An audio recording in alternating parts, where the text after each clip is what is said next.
President Obama, either help Israel go after Iran or get out of the way. That's what we're going to talk about in the Lunch Alert today.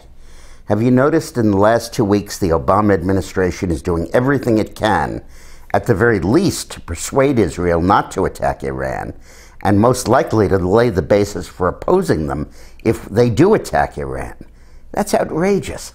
Here the United States dragged its feet under the Bush and the Obama administration for year after year in imposing significant sanctions. You know when they first imposed really crippling sanctions on Iran? 4 weeks ago.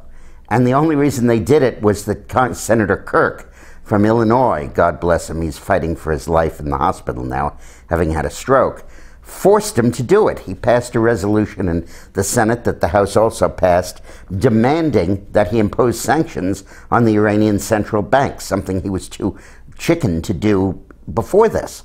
So now we finally have sanctions in place, and the Iranians are on the cusp of developing a bomb.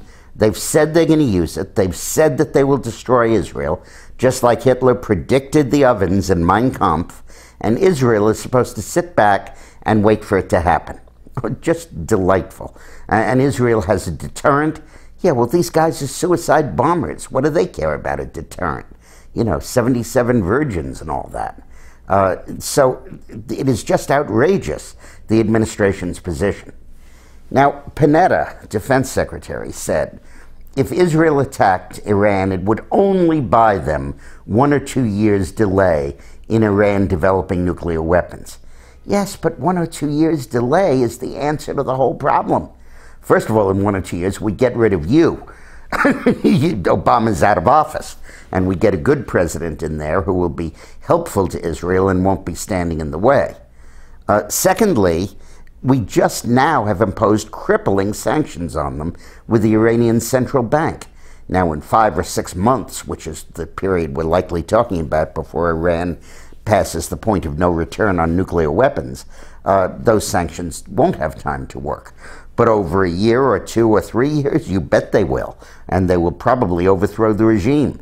The best way to stop Iran from going nuclear is to get rid of that regime. And crippling its economy, as we're doing now, is the best way to make sure that that possibly happens.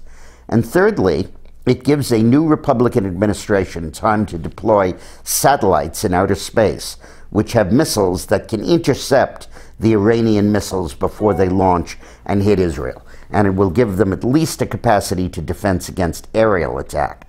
There still will be the danger of a terrorist bomb, but at least they can defend that.